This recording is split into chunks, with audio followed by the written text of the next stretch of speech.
Welcome back to our channel. I'm Teacher Cedric. Now the NMOS exam has just finished and we have compiled all 20 questions and answers of the special round this year and we have shared it in our WhatsApp group. Now if you'd like to join our WhatsApp starter group to get a free copy of this, make sure to scan the QR code at the end of this video. Now for today, let us discuss after the NMOS exam, how can I prepare the RIPMWC and the SMOPS exam next year. To start off, here are the basic information about these two exams. Let's take the date of 2023 as reference. We can see that round 1 for RI is at the end of March and then round 2 is in the middle of April, while for SMOPS, round 1 is in the middle of April and then round 2 are at the end of May. Now do note that these dates are going to change accordingly in 2024. And the eligibility for RIPMWC, there are two categories, one for P1 and P5 and another one for P6. While for SMOPS, all P6 students can join, but each school can only recommend up to 10 P5 students to take part in this exam. And both RIPMWC and SMOPS, they are very similar to NMOS as they involve two rounds. And for RIPMWC and SMOPS, for the first round, they have the same paper for the junior and open category and the same paper for P5 and P6. And for round 2, RIPMWC are going to give two different papers for the junior category and the open category. Well, some questions are going to be the same, some are going to be different. But for SMOPS, it's going to be the same 12 short answer questions and 2 questions required working for both P5 and P6. Now let's have a look at the awards of RIPMWC. Now this is where the difference comes in. For NMOS, it will combine your round 1 and round 2 results and then give you the awards. But then for RIPMWC, it's going to do this separately. Now if you can get in the top 2% in round 1, you are going to get a high distinction certificate. And if you get the next 13%, that's distinction, and the next 50%, that's merit.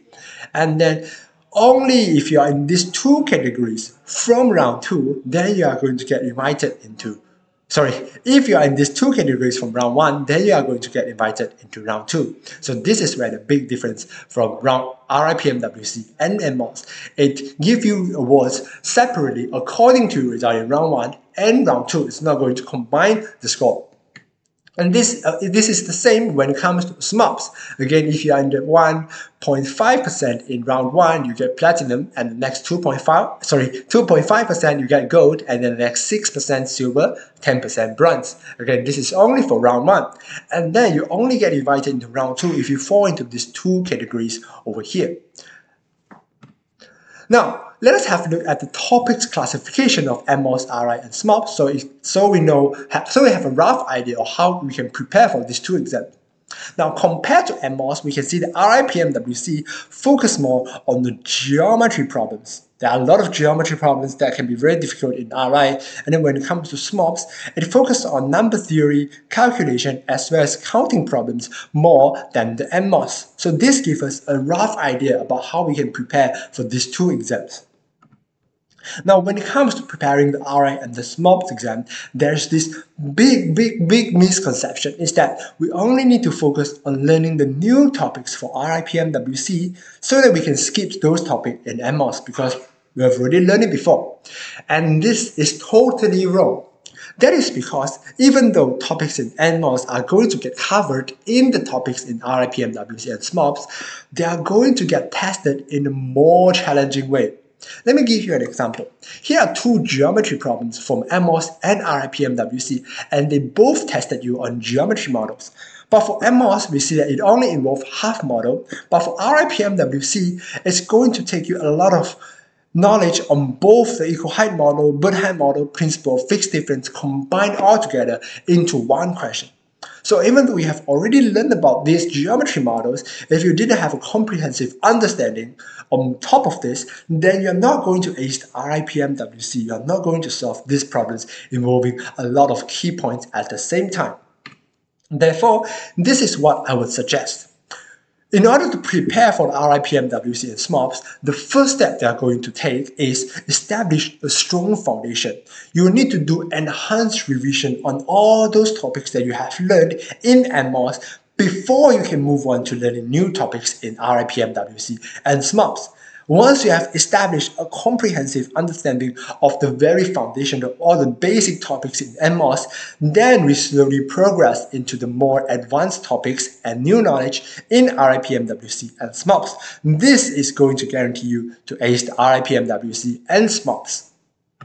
And at Kangaroo Study, we have many plans in the upcoming semester and next year to help students prepare for the RIPMWC and SMOPS. And if you'd like to get more information about these events, make sure you join our WhatsApp study group so that you don't miss them. And finally, let me also take this opportunity to introduce our syllabus. Now for the P5 fall class, which is what already going on, we're going to focus on the foundation, establish a strong foundation for our P5 students so they can get comprehensive understanding of the NMOS topics before they can move on to the new topics in RI and the SMOPS. Once we have established a strong foundation in all these topics, then we move on to new topics in the winter class.